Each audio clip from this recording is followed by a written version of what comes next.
Alright, all you glorious gamers out there, welcome to the PlayersToo Podcast, the video game podcast for gamers like you, by gamers like you. You can find PlayersToo on all the social media, that's Facebook, Twitter, YouTube, Instagram, the lot. You can also find our written content over at PlayersToo.com, that's PLAYERSTOO.com. And if you could take 5 seconds to give us 5 stars over on Apple Podcasts or wherever you get your podcasts, that really helps us out. It does a huge amount for the exposure of the show. And while you're over there, if you could leave us a little review as well, again, that just helps us out even more. And thank you so much to anyone that's already done that for us. It genuinely means a huge amount. Alright, and on with the show. My name is Mark Henderson. With me, as always, Mr. Lewis Camley. How's it going, Lewis? Going all right, Mark. How are you getting on yourself? Not bad at all. Work has calmed down. I'm much more zenful than before, Lewis. Zenful? So, yeah, zenful. That's definitely a word. Do not try and contradict that. Anyway, I'm very much ready to talk about video games, Lewis. What have you been playing this week? This week, Mark, I've just gone back to my Bloodborne playthrough pretty much. As I mentioned last week, I just finished off Ratchet & Clank, which was fine. I've said everything I need to say about that, I think. And yeah, I've just continued on with Bloodborne. So I've made some decent progress since, where I had left it off. If anyone wasn't listening last week, I kind of took a week or two's break, sort of semi-consciously, semi-unconsciously. Just felt like I needed to step away from it a little bit. And I'm now basically at the fight with Rom, the vacuous spider. Oh, nice. Yeah, I've done a few different sections, and I know that this sort of changes the world state in some way. So before I proceed any further, I'm just going to spend a little bit of time double checking that nothing's getting missed, or there's nothing that I was intending to do that I won't be able to do after that point. But I mean, you can tell me, but I feel like I'm in, if not quite the final stretch, then at least like the last third of the game, just going on the world state changes kind of thing. Yeah, I would say that you're approaching the last third. I think that's probably about right. That depends on if you want to do the DLC, which I highly suggest that you do. However, of the standard game, yes, I think that the last third sounds about right to me, yeah. So yeah, that's kind of where I'm up to at the moment. Still really enjoying it. Like when I went back after that short break, I was terrible at first. Like I was just really struggling to remember how to move and dodge quickly enough and stuff like that. But it's all about timing, man. If you lose that timing, you're fucked. That is it.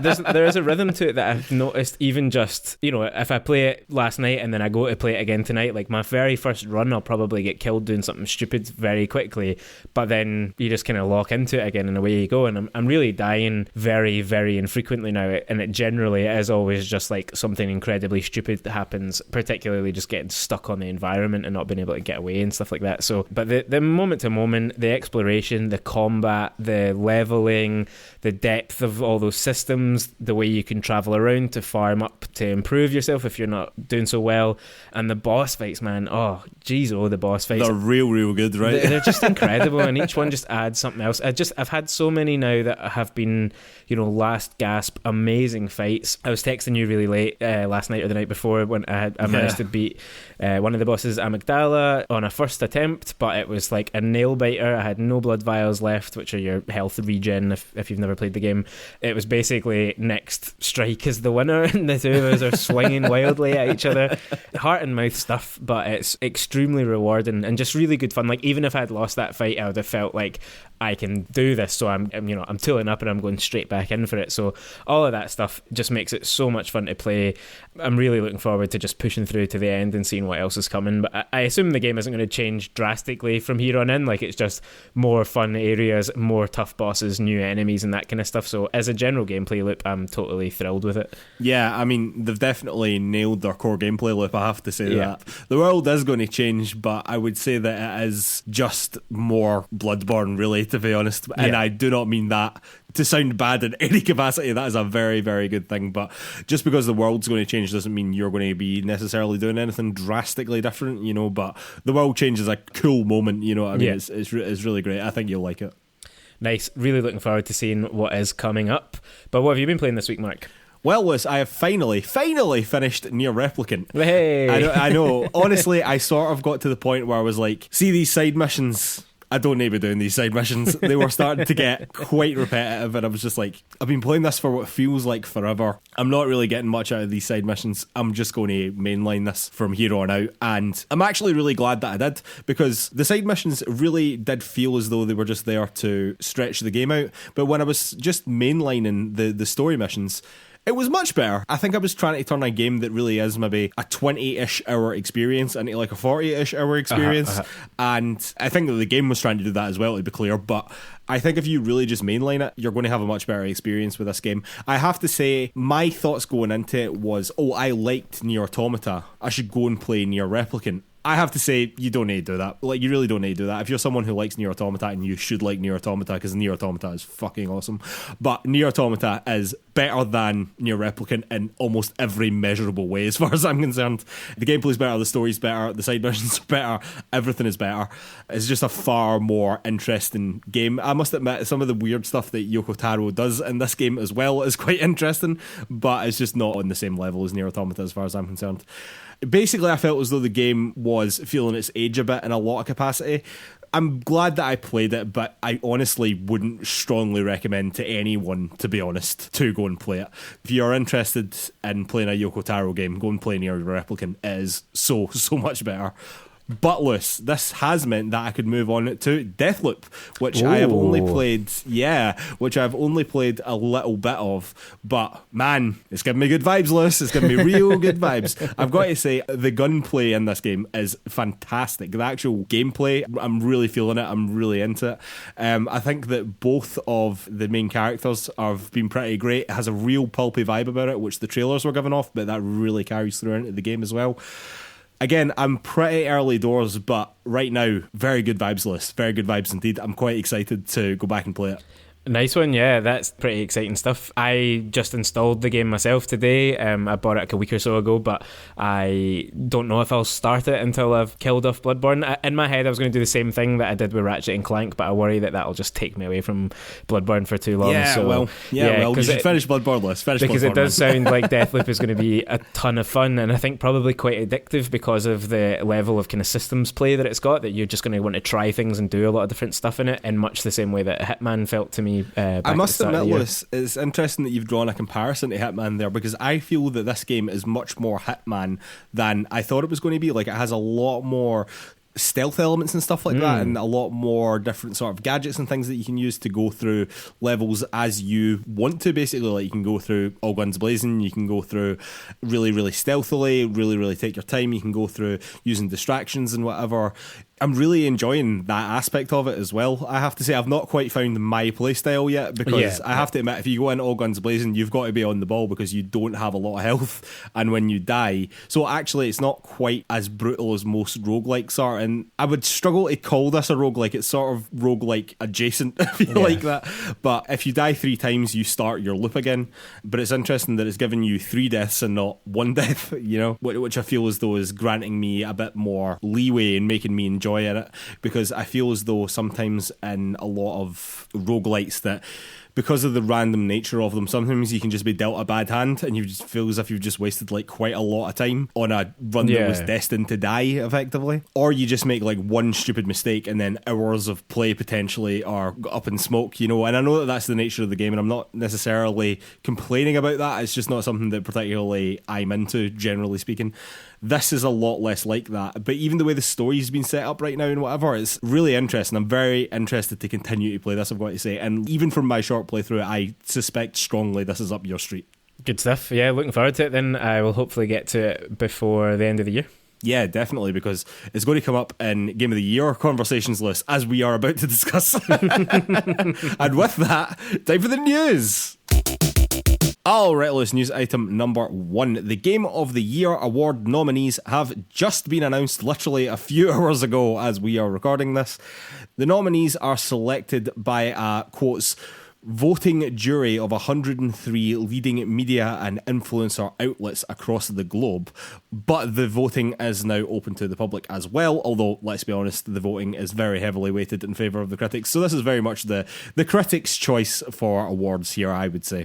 Deathloop actually has the most nominations with 9. Ratchet and Clank Rift Apart has 6, while It Takes Two and Psychonauts 2 each have 5. But Lewis, the actual game of the year, the daddy, the nominees are Deathloop, It Takes Two, Metroid Dread, Psychonauts 2, Ratchet and Clank Rift Apart, and Resident Evil Village. What are your thoughts? Because I have thoughts. Yeah, I think everyone on gaming Twitter has thoughts as well. I don't know. I think that is a reasonable summary of the year in terms of Game of the Year nominees. But for me, there are some misses. I think most notably, well, to me, my Game of the Year probably still at this moment, having not played Deathloop or Metroid Dread or Psychonauts 2, although I'm not sure that I'll actually get around to that. My Game of the Year is probably still Hitman 3, which has been pretty widely snubbed across the board here. Very, very widely snubbed. In fact, ladies and gentlemen, we're not going to go through all the nominations. We'll do our annual predictions episode very, very soon, where we will go through all the nominations and all the categories. But right now, we're just discussing the main headlines here. But the only category in which Hitman 3 was nominated was in the VR category. Now, granted, the VR for that game looked absolutely fucking unreal and definitely deserves that nomination. I did think it would get other nominations as well, not least of which in strategy game, right? I mean, for me, strategy game, also possibly action game. It feels very overlooked, and I think that is probably because it came out in January, unfortunately. Yeah. I think that probably is it. And you can see a little bit of recency bias and kind of big publisher bias in some of the other selections. But, you know, overall, I think that Game of the Year list is decent. Like, Deathloop definitely deserves its space there. Metroid Dread seems to have really captured a lot of people's attention towards the end of the year. For me, Ratchet and Clank and Resident Evil, like, they're not amazing. I don't think that they would have made this list in other years, really. I don't know what your thoughts on that are. Well, I mean, no disrespect to any of these games. I think that these probably are among the 6 best games that there have been this year. So I don't mean any disrespect to them. I do think that this is maybe slightly a down year compared to others, and maybe we can have a discussion about that, because I know that you feel slightly differently on that point. But for me, I think that the most egregious miss here is Returnal. Because we have played 3 of those games. So we've both played Resident Evil Village, we've both played Ratchet and Clank Rift Apart, we've both played It Takes Two. I've played Deathloop a little bit, and honestly, that's setting up to be very, very good indeed. Yeah. I will reserve judgment on that. But like, as things stand right now, I would put Returnal ahead of at least 3 of those games. You know, I've not played Psychonauts 2. It is very difficult for me to believe that is a better game than Returnal, if I'm completely honest with myself. I'm willing to be proven wrong in that, and I won't judge the game too harshly because I've not played it and I don't know what it's like. But for me, Returnal was like, it really had a moment when it came out earlier this year, and it does feel missed on this list to me, you know? Yeah, I'd definitely go along with that as well. As much as I never played it anywhere near as much as you did in the end, it's probably the one game from this year that I have played that I am determined to get back to. You know, plenty of games that I haven't played at all that I really want to play, but I put a couple of hours into Returnal and really, really want to go and play more because I thought it was doing something really exciting. And I am surprised it's not only is it not nominated for Game of the Year, but hasn't really garnered all that many nominations. I mean, it wasn't in that list of the kind of top 4 or 5 that you read out there, and it's been kind of knocked out of position there by games like Psychonauts and It Takes Two, and you know, they have their merits definitely, but I wouldn't have thought Returnal didn't also have similar merits, so it's a bit of a shame for that not to be there. Across the board, I think this is quite a mixed list. I think most categories you would point at 1 or 2 games that could maybe have been included that haven't been, and there's so many reasons for that. There is the recency bias thing. There's naturally going to be a skew towards bigger games and bigger publishers, because if you're asking 100 odd outlets to send in their ballots, obviously more of them are going to have played more of the bigger games and all that kind of thing, but it's a shame to me that some other kind of quite exciting or interesting games haven't been able to push through and replace games like Ratchet and Clank and Resident Evil that I think are there kind of because of what they are rather than necessarily that they're utterly fantastic games. But, you know, that's totally subjective, as all of these things are, so I'm sure other people out there will be telling me that Village is the best game of the year, and fair enough. Yeah, I must admit, like, I liked Village more than you liked Village, and I probably liked Ratchet and Clank more than you liked Ratchet and Clank as well. I also probably liked It Takes Two more than you liked It Takes Two, but maybe that one's a bit more 50-50, but to me, Returnal should be in there Like, I would put Returnal ahead of the three of them quite comfortably. I would also probably put it ahead of Psychonauts 2 quite comfortably, but again, I've not played that game, so I won't judge it on that. Yeah, because it felt like such a breakthrough for Housemarque as well. It's a wee bit of a shame for it not to be there a little bit, you know. It was nominated for Best Game Direction, which, yes, absolutely it should be, because it was fantastic, frankly. Audio Design, which, again, was utterly fantastic as well. And Action Game. And again, I thought the action in that game was fantastic. So, yeah, for me, it is leading in all the categories it was nominated, to be honest with you. But, yeah, it's a bit of a shame not to see it there in Game of the Year, you know.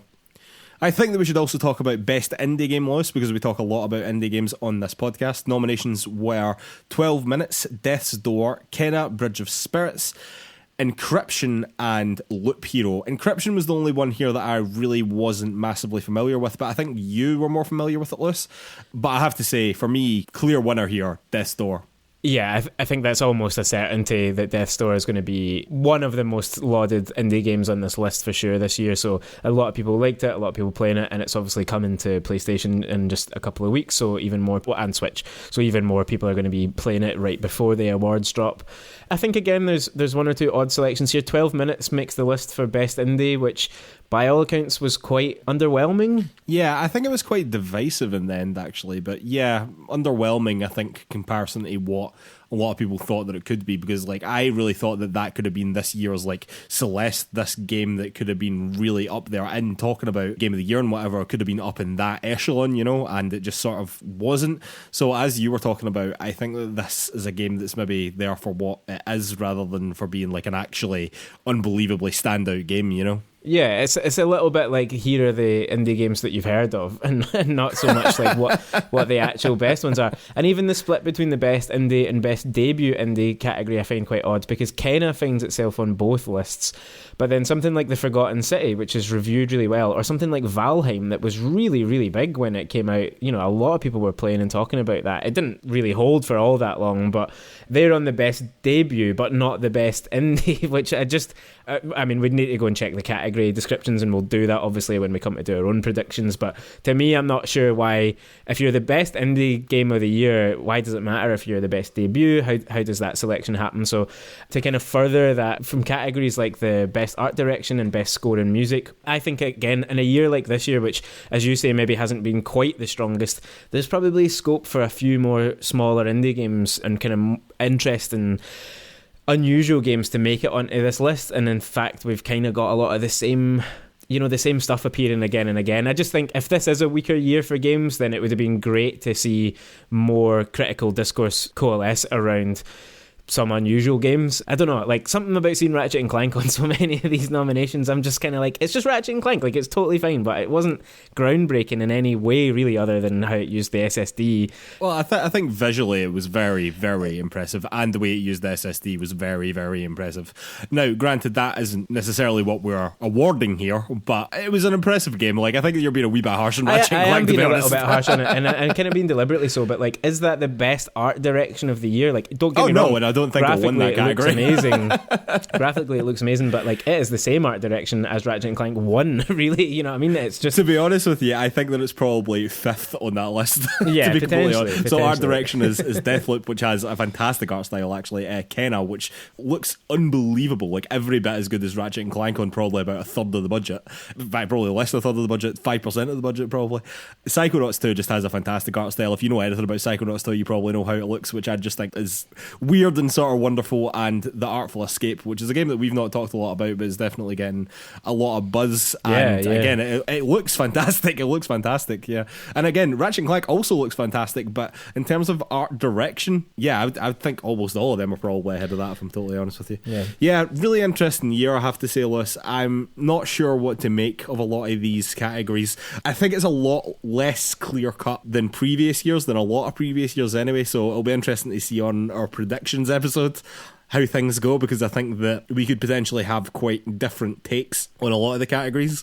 So yeah, it'll be very interesting to see how that pans out, I have to say. It means you can't do your classic strategy of just picking The Last of Us Part 2 for every single award and winning by law of averages. It was like 1 year. It was 1 year.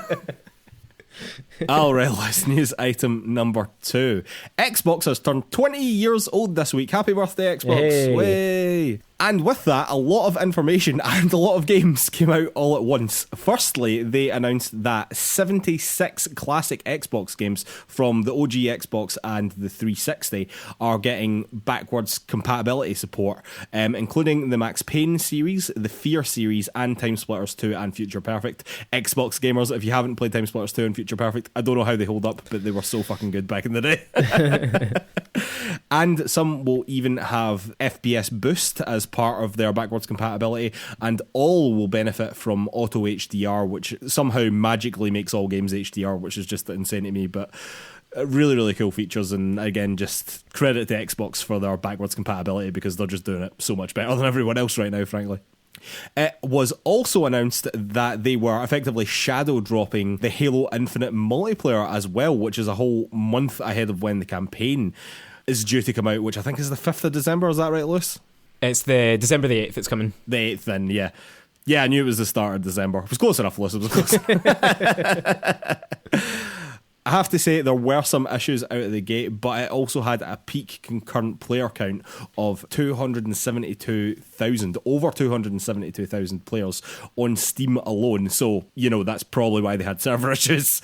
It does also have to be said that there were some negatives around the Battle Pass as well, which I think 343 have just not got the balance quite right there. I think basically right now is that it's quite grindy and a bit pointless feeling, but I have to qualify that, and even in the time that I was writing these notes, it seems as though one of the 343 like community manager people has said that they are getting the information back and how the Battle Pass is working, and they are looking to update that. So I mean, fair play to them. They've acknowledged that this is a problem and they're going to do something about it, which is good to hear, particularly in such a short space of time. But ultimately, I think all of that sort of pales in comparison to what seems to be a genuinely fantastic multiplayer experience and a genuinely fantastic game with genuinely fantastic gameplay. And by all accounts, it seems to have gone down pretty well with the fans. So again, I think that we can be accused of being PlayStation biased here, but I like to think they were pretty even across the board. I definitely don't want to see Xbox do badly or anything like that. Nothing like that. No fanboyism here. And when I had read this, I was sort of like, yay, they did it. Yay! Because I genuinely thought, oh man, this could still go either way. And I was always like, in the back of my mind, I was like, oh my god, what if Halo's bad? Like, what are they going to do? What are they going to do if Halo's bad? But it's not bad. They did it. They made it, and it's good. Yeah, I would totally echo that. It is good to see that the reaction's been really positive, and yeah, on the few things that they've got to sort out, that they've kind of already acknowledged that and have said that they're looking into it. And yeah, things like server issues on a shadow drop, that was bound to happen. I don't even know why that's kind of made any news reports, because it's just well, I think a lot of people couldn't play the game. I think that's why I made news reports. For sure. But you know, you tell the world suddenly that this, you know, one of the most anticipated games of the year, if not the decade, is dropping right now, and then you expect that you'll smoothly get into a game like you've not been paying attention. Yeah, fair enough. But I think it's great stuff. You know, I guess we'll see over the next few weeks what people really think of the multiplayer and kind of what its staying power is and all that. But I've not really seen or heard anything particularly negative about it other than the Battle Pass stuff, as you mentioned. And so yeah, like, good stuff for them to do that, and it was some way to round off a big celebration for Xbox's 20th anniversary. Like, as you said, a lot of other news that might have been everything. You know, I think a Halo TV show was teased. There's a documentary coming about Xbox's 20-year history. Things like that might have been the natural endpoint of a 20-year anniversary celebration, given that Halo is pretty soon to arrive anyway. But they've pulled the trigger. They've put out the multiplayer. There had been some rumours and some leaks that this was going to happen, but I don't think anyone had fully, you know, had it confirmed. So big surprise and a big success by the looks of it. Yeah, they do seem to have done really well. And just on that Battle Pass thing, like, I really like the fact that they've already come out, they've already acknowledged it, they're already said that they're going to do something about it. You know, it just goes to that sort of Xbox ethos of, like, actually communicating with players. Yeah. Looking at you, PlayStation. But Lewis, I actually think that two of the more interesting pieces of news were from Phil Spencer. Firstly, his claim that Games Pass is not just sustainable, not just very sustainable, but very, very sustainable as it sits right now. And that was from an interview with Stephen Totillo over at Axios. He was the editor-in-chief, I believe, over at Kotaku. This is the first thing that I've read about him in ages, and I'm so glad that he's still in video games. That's very awesome. I think that the general consensus around Games Pass was that Xbox were losing money on it, basically. And honestly, I think that they probably are versus like the actual money they generate from subscriptions. But I think that they probably are making that money back in other avenues, you know? Like, it's not just all about the raw money that they make per gamer subscription. But, Lewis, as you rightly pointed out to me, I don't think that Phil Spencer was going to come out and say, oh, Games Pass is a totally unsustainable, and I made a huge mistake about it. You know, I don't think that was ever going to happen. Happy birthday. Yeah. Secondly, this is a slightly weirder piece of information, I think anyway, was that in a profile for GQ, Spencer said in an interview that Xbox had specifically asked him to think about Succession, which I think is a pretty odd thing to admit in a profile for GQ, or at all, frankly. But to me, that's sort of signaling that Uncle Phil may be looking to move on from Xbox in the coming years. I'm not saying it's going to happen in like the next couple of weeks or anything like that, but I literally have no idea why you would bring that up if that wasn't in your mind. You know, it just seems very strange to me. Anyway, Lewis, what do you think about his comments on Games Pass and on leaving Xbox potentially? Yeah, well, on Game Pass, first of all, I mean, I think that's one of the most interesting kind of unanswered questions in gaming right now is what is the financial model of Xbox Game Pass? Maybe other people won't find that as interesting as I do, right enough. But yeah, you're a massive nerd, mate. Sorry. I've long found it really intriguing as to how, you know, what kind of money they're paying out for games, what the deals that they're making with publishers are, how it's all working, because, you know, it is this fairly revolutionary force in gaming and how we play games and how we consume games and quote unquote own them. So it's going to change a lot of stuff, and we ought to, I think, know a bit more about the ups and downs of that. And, you know, is this something that ultimately Xbox are going to have to massively increase the price on or pull back from down the line if it isn't sustainable? But, you know, he says it is. You know, as I pointed out, he can't really say anything else. The investors would go bananas if that happens. But also, I think he's probably being genuine. And kind of as you're hinting at there, we know, for example, that people on Game Pass spend 50% more on in-game content, and I think they buy games sort of 40% more than people who aren't subscribers. That second stat in particular is fairly conjured out of the air. But, you know, there's numbers to suggest that actually people who are in the Game Pass ecosystem then spend even more than people who aren't. So it's sustainable in that sense as well, right? That it, you know, it creates new returns on investment. So I think it's fascinating. I hope we find out more. And just, yeah, really quickly on Big Phil and his future, I think from the interview context, it seems like he was kind of just being led to talk a bit about the future. And I agree, it is a little odd that he took it in that direction. It's hard to tell exactly if he was asked something specific, but he does himself say that Microsoft have asked him to think about who his successor should be. And so it might just be that, you know, that's prudent business from Microsoft. They're saying, yeah, who's next? Who's carrying this forward? Because it can't just fall off a cliff after Phil Spencer goes. But I wouldn't be stunned. You know, you were kind of saying this a little bit off air to me, but I wouldn't be stunned if this is him priming, not an immediate departure, but, you know, he says himself something along the lines of, you know, you want to leave when things are in a good place, when, you know, when the company's doing well and people are excited about the product. And they're kind of getting to that point now. And so maybe in the next 2, 3, 4 years, that's maybe when he would look at going. And I think by that point, he'll be at Xbox for a decade come 2024. I don't know, maybe that's enough time for someone to be leading a division like that, and he'll want to go off and do something else. Yeah, I mean, I wouldn't necessarily be shocked. I mean, he can come over to PlayStation any day of the week as far as I'm concerned. All right, listen, news item number 3. The Grand Theft Auto, the Trilogy, the Definitive Edition, yes, that is its correct title, has launched this week, and it's not gone well. Let's be honest, it's not gone well.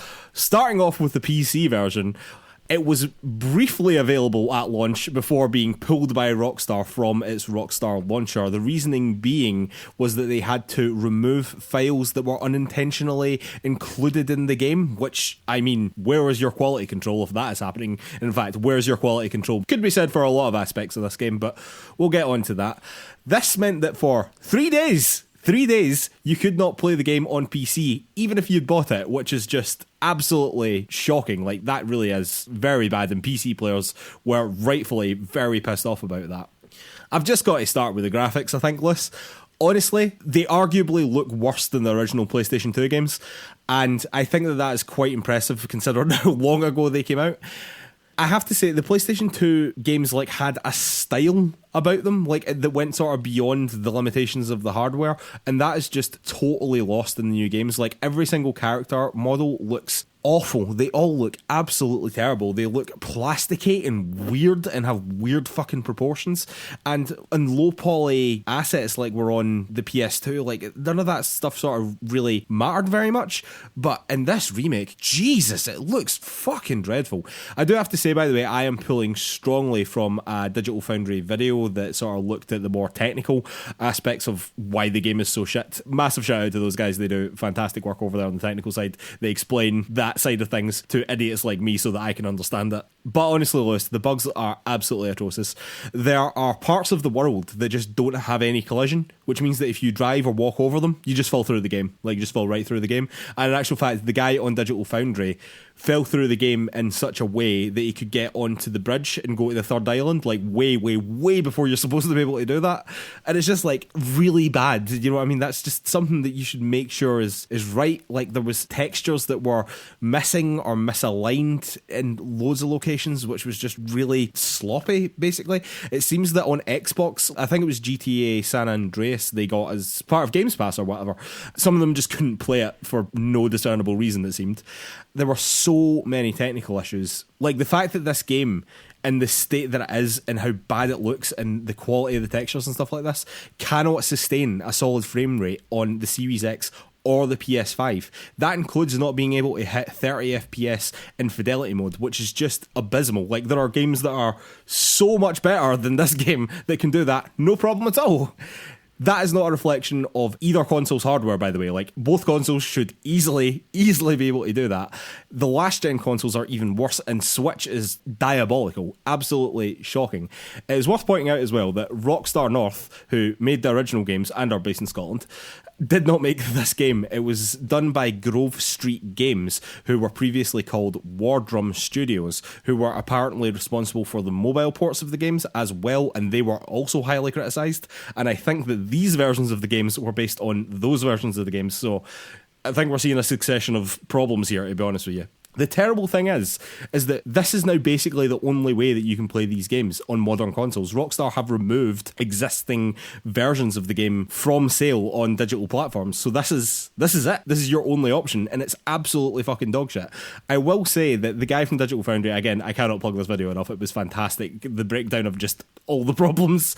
Used the words not good enough, sloppy, and disappointing on numerous occasions throughout the video. It was really, really bad. And I think the memes will tell you all you need to know about this game, Loss. Yeah, huge disappointment. All of this, I think we were both fairly excited about it when it was announced. I mean, GTA 3 is one of the most important games ever made. How can you treat it like this? It's ridiculous. I think that's it, yeah. These are games that mean a lot to people, particularly people of kind of our age who played them when we were young, and they are important games. And yeah, they just deserve that kind of love and polish that Rockstar usually gives its games. You know, when you not that they would be on anything like the same budget, but when you compare something like this to how polished Red Dead Redemption 2 was, for example, I mean, it literally has come from two different companies, right? Like, it seems like they've put the remakes out to another studio to handle, and it's just not had the love and attention that it should have had.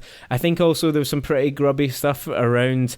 No footage had been released to the press in advance of the games coming out. I'm not sure if review code had come out much before they went on sale, and so kind of all that people had to go on was some GIFs and some still images that, you know, Rockstar or Take-Two had put out themselves, which just should have rang alarm bells, I think, but it's all happened so quickly that the release of these has kind of just fallen upon us. But yeah, they've been absolutely torn apart online. I think the thing is that if you enjoy the games themselves, like, it doesn't seem like the actual gameplay necessarily or anything about the missions or any, the actual gameplay loop has changed that drastically. And so if you can overlook some of the graphical stuff, that might not be so bad. I didn't realise, though, there was things like that collision issue that you were talking about there. I mean, there sounds like there's some by the way, can I just say, like, bugs. I think that I'm just scratching the surface here as well. Like, I think that there are significant bugs in this game. Yeah, so, I mean, if you're interested in this at all, I would definitely read around it and look into it a lot more. Maybe wait and see if there's some patches coming out. It doesn't seem like it's going to be worth playing in its current state, so maybe steer clear, basically. This is a full price game as well, man. It's fucking ridiculous. Absolutely ridiculous. Anyway, Lewis, news item number 4, and I do have to qualify this. This really isn't much of a news item. This really was just breaking as we started recording the podcast, or a few hours before we started recording the podcast. Very, very fresh here, but There is yet more horrendous news to come out of Activision Blizzard with regards to sexual misconduct. Recently, I've taken a bit more of a jovial tone when bad things happen for the Activision board, as they seem to be getting at least some repercussions landed upon them for burying sexual misconduct complaints and allowing a generally toxic work environment to thrive. However, allegations have taken an even darker turn, unbelievably. Investigative journalists at the Wall Street Journal have been told by Activision employees that CEO Bobby Kotick has kept an exec from being fired over sexual harassment claims, didn't tell his board of alleged rapes as in more than one, and apparently even threatened an employee's life. I'll just let that sit there for a second. So obviously that is as serious as it gets. I mean, not that it wasn't serious to begin with. All these things were incredibly serious from the get-go. So rather than me muddle through this, Lewis is going to read a Twitter thread from Kristen Grind, one of the investigative journalists involved in this, because she can definitely explain things better than me. Yeah, so this is just a series of tweets from Kristen Grind that I'll read through. It starts: Activision CEO Bobby Kotick told an employee he would have her killed. He kept an exec from being fired after a sexual harassment claim. He didn't tell his board of alleged rapes and other misconduct. A Wall Street Journal investigation. Since the state of California filed suit against Activision Blizzard in July, the company has received more than 500 internal reports of sexual harassment, assault and other issues. It's been facing an EEOC investigation and a new SEC investigation, as we reported. Soon after being appointed to co-head of one of Activision's most successful units, Blizzard, longtime exec Jen O'Neill sent a scathing internal email saying she didn't think leadership could fix the culture problems. She said she'd been sexually harassed and wanted to resign. Under Kotick, Activision's game studios were allowed to operate on their own, creating cultures that a spokeswoman told us led to some employees conducting themselves in, quotes, truly regrettable ways. Employees were told to keep quiet, even as execs sent out laudatory farewell notes. We've looked at dozens of internal documents and spoken to many, many people over these months. A story like this isn't possible without incredible sources. We can't thank you enough for your bravery. Yeah, and I have to say, the bravery of these people is otherworldly. That is incredible to come forward and report stuff like that, I have to say. It is worth noting that neither me nor Lewis has a Wall Street Journal subscription, so neither of us can read this full article as of right now, although, to be honest with you, I might get one just to read it. Therefore, I don't want to talk about this in detail. One, because we don't have a subscription, we can't read the primary source here. And also, two, because the seriousness of this now is just next level. I mean, as if sexual assault wasn't bad enough, we're now getting death threats potentially. So it would be remiss of us, I think, to talk about this under those circumstances and potentially get stuff wrong. That being said, absolutely fuck this prick. He has to be removed from his position at Activision immediately. Bobby Kotick is the fucking scum of the earth as far as I'm concerned, and quite frankly, I hope someone, hopefully many of these women, file criminal charges against him. He very clearly doesn't give a shit who he hurts, and the man deserves to be in jail and nothing less. We will probably be dealing with this and the fallout of this for weeks to come, I would have thought as well, so this probably won't be the last time this comes up. Yeah, fuck him. Hopefully we will be reporting his demise from Activision Blizzard very soon. I saw Polygon have also published an editorial opinion piece saying that he should have to resign now. Who knows what will come of all this, but hopefully we're going to start to see some changes come. The prick shouldn't be fucking afforded the opportunity to resign. He should be sacked immediately, and then he should be taken away in handcuffs, as far as I'm concerned. Honestly, if this guy doesn't spend a significant portion of the rest of his life in jail, money in America is just far too powerful, I feel. Anyway, that's probably a whole other different podcast list. But here is the segue that no one could possibly make not awkward. Finishing off as we always do with a couple of shout-outs. Battlefield 2042 has come out this week, and the reviews are a bit, It's currently sitting with a 77 on PC. Currently PS5 and Series X don't have enough reviews to aggregate a score. I would say that a 77 on PC would be underwhelming, you would hope, for DICE and EA. Although it is fractionally better than COD Vanguard for whatever that is worth. I suspect not very much. From what I've read, it does seem as though the critics sort of think that the game's alright and basically sort of like it, but it's definitely not blowing anyone away. EA very much build this as a sort of redefining moment for the series, but I think in a lot of ways it is basically just more of the same, by which I literally mean it is more of the same. It is bigger rather than necessarily better. I mean, what do you want me to say? It's a Battlefield game. It is a slightly different flavour of military shooter, and with this one you get an extra scoop of the same flavour you've been used to for fucking years.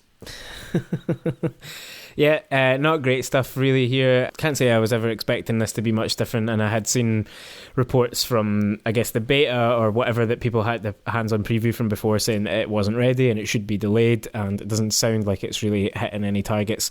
Not a good winter to come out if you're Battlefield with Halo dropping all of a sudden, so maybe that's it. Maybe they just phoned it in and just thought, oh fuck it, we'll come back next year when there's not Halo to deal with. Yeah, well maybe they should have just pushed this to next year and finished it and kind of made it better, but there you go. That's how these military shooters tend to go. Yeah, exactly. Halo did that, and look at how well they launched, you know? Maybe if you actually take the appropriate time, your game might come out and be received well. Who would have thought it?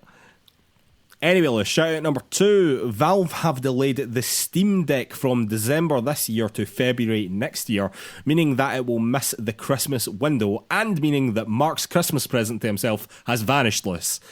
Valve have said that this is due to global supply chain issues, e.g. the global chip shortage, which is just fucking everything, unfortunately. If, like me and Lewis, you have pre-ordered a Steam Deck, you will not lose your place in the queue or anything like that. It's just getting moved slightly further down the line. But obviously, it is going to be a bit of a disappointment for people that were looking for one for Christmas. Yeah, it's a shame for us and people like us that got their pre-order list in, but I mean, we've got enough to play, right? Let's just wait and make sure everyone can get these in a kind of nice, steady way, rather than the pretty turbulent year that the consoles have had trying to make hardware demands be met. Yeah, to be honest with you, I'm not sure that waiting until next year is going to alleviate that much. Nope. I do have to add as well that the Playdate, which is the little handheld indie machine with a crank on one end, has also been delayed until after Christmas, which means Mark's backup Christmas present to himself has also vanished before Christmas. I know that far fewer people will care about that, to be completely honest with you, but it made me a bit sad. But more people should know about the Playdate. I think the Playdate is awesome. It's a very, very cool little thing. Go and Google that. Alright, let's final shout out number 3. PlayStation Direct online stores have opened in the UK, allowing you to buy things like a PlayStation 5 directly from PlayStation. So, speaking of Christmas lists, if you are someone who is desperately trying to get a PlayStation 5 for someone for Christmas, well, you may have already missed the boat, frankly, because the supply chain issues, e.g. the semiconductor shortage that we were talking about, is really making things very, very tight. And actually, I think that it's now going to be tighter than even PlayStation were expecting it to be, basically. But the PS Direct store may be somewhere to keep a close eye on. They have also launched an online store in Germany this week, with France, Belgium, the Netherlands and Luxembourg coming soon, apparently. I don't know how soon. I don't know if that will be before Christmas or after Christmas. Genuinely, if you are looking to buy someone a PlayStation or a Series X, to be honest with you, or you're looking to buy yourself one before Christmas or for a Christmas present, like, you need to get on that, like, right now, because it's going to be absolutely carnage. I feel so bad for people that are trying to get one maybe for the second Christmas in a row. Man, it's going to be real bad, I think. Do not wait for Black Friday deals, because there won't be any, and even if there are, they'll be minuscule. They'll probably be on bundles with stuff that you don't need or don't want. And just set every alert you possibly can. Keep your eye on Twitter and fucking pray, because I think that's all you can do. Yeah, I think that pretty much goes for the Xbox side of things as well. But totally, for both consoles, yeah, definitely. Yeah. But certainly for PlayStation, yeah, you're going to need to be really on it. So best of luck, basically. But but also don't worry if it doesn't pan out. You'll get one eventually. You will get one eventually. Yeah, don't worry. I just know that that's quite a difficult one for a kid potentially to swallow. Exactly, Yeah. So yeah, I know that there might be some awkward conversations out there for parents, but they'll get one eventually. All right, ladies and gentlemen, and with that, I think it's time for a beer, and then we'll be back for Topic of the Week. And we are back for Topic of the Week. Topic of the Week this week is the PlayStation 5 1 year on, Lewis. As we done last week with the Series X and S, we are now going to complain about the PlayStation 5 for 20 minutes, Liz. Well, yeah, let's see. Yeah. So as Mark says, yeah, it's been a year this week, essentially, since the PlayStation 5 launch that came out on November 12th in the US and Japan and some other territories, and then November 19th here in Europe and kind of elsewhere around the world. So this is a year on for us, basically. We've both had a PlayStation 5 for, I think, basically 11 of those 12 months. I think we both got one in December, just a couple of weeks apart, roughly that. So unlike the Xbox, this is going to be fed quite a bit more by our personal experience of this box, because we've both had the rare pleasure, as we were just saying at the end of the last segment, of actually getting one of these bloody things. Yeah, managing if I can get one. Yeah, track one down. And yeah, I guess like one of the top criticisms of the PlayStation 5, which in some ways isn't really fair, is its scarcity. But it should be mentioned that it is the biggest console launch of all time, basically. It has broken a lot of records. We think there's something in the region of 14 million out in the wild at the moment, possibly a little more than that. It's the PlayStation's biggest launch. It's the biggest US console launch ever, beating even the Wii. You know, it has broken all sorts of records. PlayStation are very happy with how things are going. Back in August, they predicted that they would have enough stock to ship more than 22 million consoles by the end of the financial year, so by the end of March 2022, which feels like something that just could not possibly happen right now with the way that the numbers are and the way that the chip shortage is. But that is how confident Sony are in this box and how much demand they see for it, and it is hard to see the demand going away. So a very successful financial first year at the absolute least, I think we can say, even though it's been a fucking total nightmare trying to get a hold of one for millions and millions of people. Yeah. We'll come on to a few different bits and pieces. I just wanted to quickly mention one or two of the other like benchmarks for the year or kind of milestones. It was back in May, so about 6 months into the console cycle, when PlayStation announced that their whole We Believe in Generations thing was pretty much definitively dead, and that some of their biggest titles would actually be available on PS4 and PS5, which I think is quite an important part of this conversation. Yes, that will come up during the complaining portion. I thought that it might. And also in September, so 10 months on from release, almost the full year, they had a major system update that added a couple of nice things like trophy trackers, changes to the control center customization, 3D audio support for TVs, but probably most notable of all was the ability to expand with an internal SSD card, which again was one of the things that people had kind of thought should be there from almost day one, and as I say, it took 10 months to get there. But so that's kind of a broad strokes picture of PlayStation's year up to this point. How would you define that year? How would you categorise it? Good year, bad year? What do you want to say about PlayStation 5's first year? It was fine. Room for improvement is what I will say. Okay.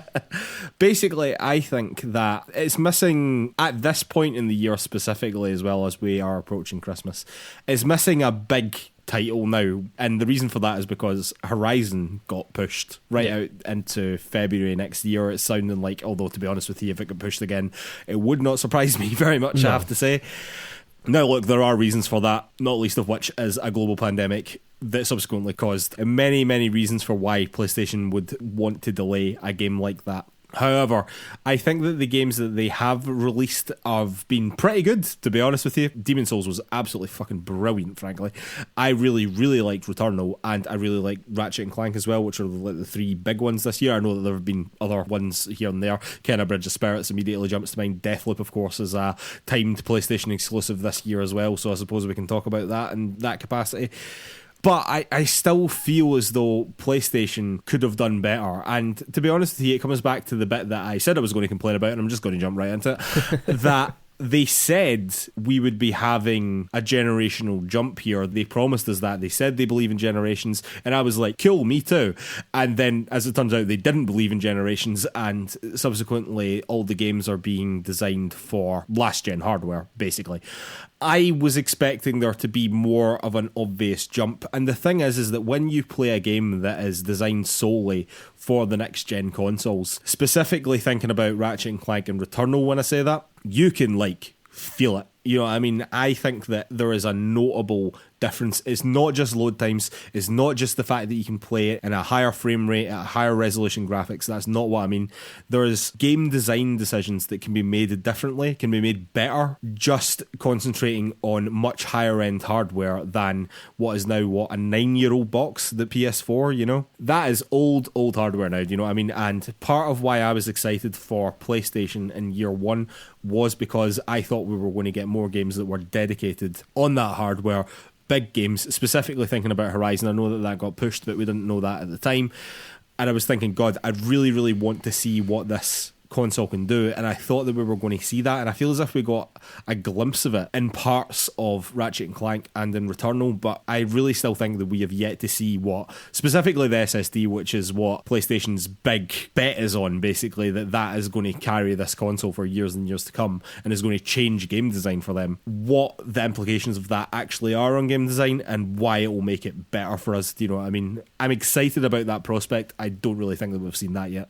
No, I think that is probably fair, even though it is quite a tough thing to say in some ways, I think, because, you know, we do spend a lot of time hyping up these games and being excited about them. But, I mean, I go back to the conversations that we had just before it launched, and I was saying at that point I wasn't 100% sure I was going to get one right away at launch, because I sort of wondered if it would actually be needed, or if there was a real reason to do it. And in some ways I think that there has been, and in other ways I think I've come to terms with the idea that basically all I was doing at that point was sort of upgrading rather than getting a new toy that could do all sorts of new things. It felt, it has since came to feel to me a bit more like saying, last year I just paid to replace all the components of my high-end PC with even higher-end PC components, kind of thing. I don't want to be too harsh on some of the games, but yeah, I would say, to be clear, I'm not saying that you shouldn't feel like that or no one should feel like that. I'm saying that PlayStation said that they were going to do exactly. a thing, and then they didn't do a thing. Exactly that. Like that's kind of where I'm going here, really, is that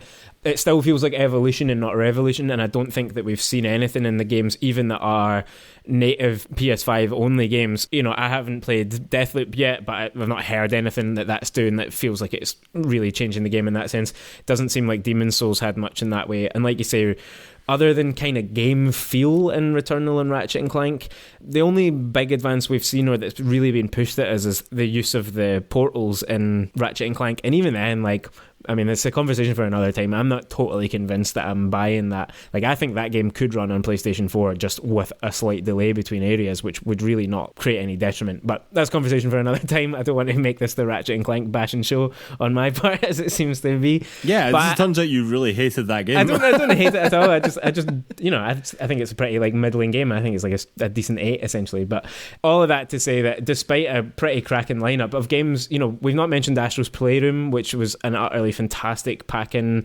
with the console itself. That was the best tech demo I have ever fucking played in my life. Astro's Playroom is a must-play when you get your PlayStation 5, ladies and gentlemen. It comes with it on it. It is superb. It's the perfect introduction to PlayStation 5, to the DualSense, to the history of PlayStation. It's really fantastic. That, you know, added to a really amazing launch lineup, really, of Astro's Playroom, Demon's Souls, and Spider-Man Miles Morales in particular. I think Sackboy came very soon after, which, you know, people... Yeah, I'm not sure that was quite their day and date, but I'm sure it came before Christmas, so it must have been pretty shortly after, yeah. Yeah, and then you've had the rest of the next year where you've had games like Destruction All-Stars, which was a bit of a flop, but Ratchet and Clank, as we've talked about, Returnal, Deathloop, and then you've also had even your existing PS4 games that were console exclusives that have had, you know, their upgrades, their enhanced editions, their quote-unquote director's cuts. Games like Ghost of Tsushima, Death Stranding, you got your Spider-Man remaster, you got Final Fantasy VII Remake Intergrade, if that's correct. Is that what that's called? Yeah. I believe that is what that's called, yes. That, like, across the board there, that is an absolutely phenomenal list of games, but I wonder whether the conversation about PlayStation 5's first year would be different had, for example, The Last of Us Part 2 just been delayed until this year. Or it had never been announced for the last year of the PlayStation 4, but actually came out as a PS5 exclusive. Something like that, I think, just because of the impact that name has, would have made people really sit up and think, I have to get this console. Whereas I don't think many people are like, I have to buy a PS5 to play Returnal, you know? No, I wouldn't say so. So that's sort of the thing, I suppose, about both the consoles, is that I think that there are plenty of justifiable reasons why many people won't want one right now.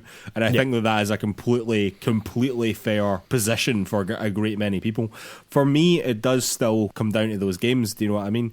I feel as though for a lot of those games anyway, that I wanted the new experience. You know what I mean? Even for like Miles Morales, which was available on the PS4 as well as being available on the PS5, I felt as though, no, I want the PlayStation 5 experience of that, you know what I mean? And to be honest with you, I think that game was amazing on the PlayStation 5. Again, I don't think that many people are necessarily buying it specifically for those games, but it's more like the combination of things. It's more the combination of Demon's Souls, Returnal, Ratchet and Clank, and Deathloop. That to me is a pretty stellar group of games, do you know what I mean? You might not think that any one of them is specifically good, but I'd be surprised if people listening to this never at least thought one of them was pretty good, do you know what I mean? And you can only play those games on a PlayStation 5. Apart from Deathloop, you can play that on PC, but you can only play a lot of those games on PlayStation 5, and I think for a lot of people that makes them feel the need to buy the console, which I just don't think that Xbox have, to be honest. As you were saying when we discussed the Xbox last time, is that the conversation really hasn't changed. Like right now, it still feels very much as though PlayStation are relying heavily on their great, fantastic group of exclusive games, and Xbox are relying on their fantastic services, specifically Games Pass, you know. But also, xCloud has entered the mix, and they're doing a lot of cool stuff over there on the services side for Xbox, but that still seems to be the conversation. PlayStation still have the best group of games as far as I'm concerned, and right now Xbox have the best services in Games Pass. And even if Halo had come out, that might have been the best game on a next gen console, but it still wouldn't have been enough. Do you know what I mean? I still think that the PlayStation would have been in a better position with their group of exclusives than just having like that one on the Xbox. I think that's totally right. Yeah, it's a fantastic spread of games, and it does offer a lot for different people. But to dive in there to what you're saying a wee bit about the services and the features on the Xbox side, I mean, that's definitely the area that we were singing the praises of last week for Xbox. And rightly so. I mean, they're amazing. They are fantastic. I mean, I don't think we need to say one more word about Game Pass. And obviously we were talking up the FPS boost earlier in the show today as well. But things like smart delivery on Xbox, I think, really show PlayStation to be lacking on that side of things. I'm not convinced yet that the PlayStation 5 is like a much better box to be playing on. You know, I think the DualSense is amazing. I think the SSD and the speed of everything is fantastic. Don't get me wrong on any of that.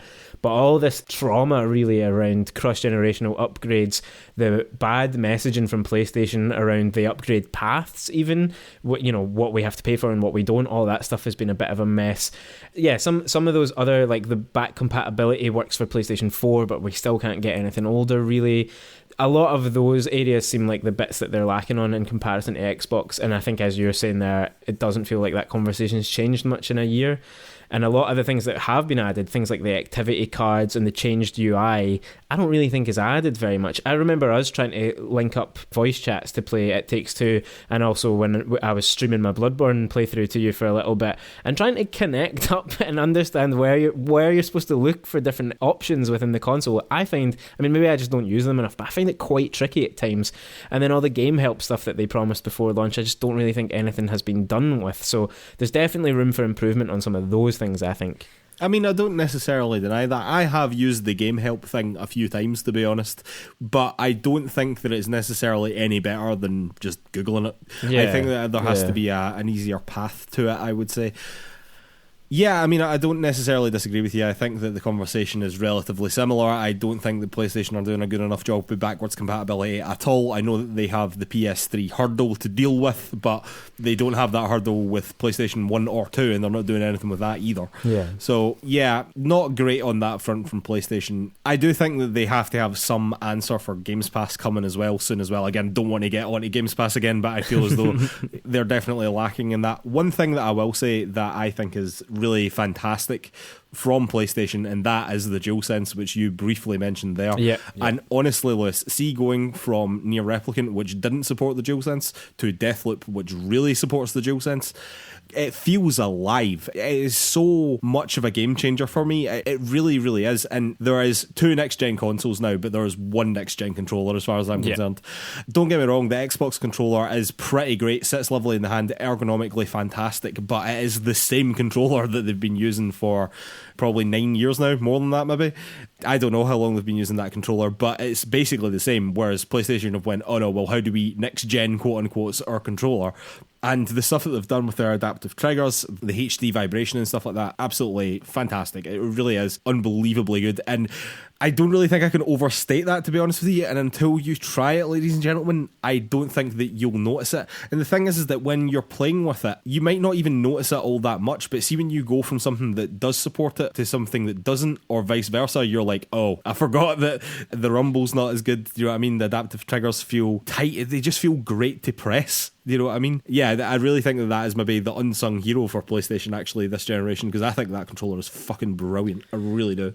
Yeah, totally agree with everything that you said there. It's a fantastic piece of kit, and I hope we get to see it be put to even better use going forward, because we have only had a couple of games that have really made any massive attempt to do interesting stuff with it. I still remember the first time I played Returnal, and the feel of, right at the start of the game, like literally the first time you get to do anything in that game, the feel of the rain falling on Selena as you're holding it. How does that, I don't even know what witchcraft they use to make that work, but it is incredible, absolutely incredible. Xbox fans, lobby Phil Spencer to get something similar on Xbox, because it is a superb thing. It really, really is. Okay, so just to finish off the conversation then, Mark, obviously PlayStation's future is looking really bright. We've talked a lot about games like God of War Ragnarok, Horizon Forbidden West, you've got Spider-Man 2 coming, we've got this Wolverine game coming from Insomniac, Knights of the Old Republic remake that's going to be a PlayStation exclusive, loads of stuff like that, and we've seen some amazing acquisitions, particularly of smaller teams, but including Bluepoint, which is, I think, a really exciting thing for us as PlayStation fans. Definitely. We know that PlayStation are still investing in VR, they're making a big play for that. They've revealed the kind of basic tech behind what they're doing for the next generation VR. Do you think PlayStation continues to dominate in the gaming space? You know, is it still going to be the top dog in the face of particularly the Bethesda acquisition?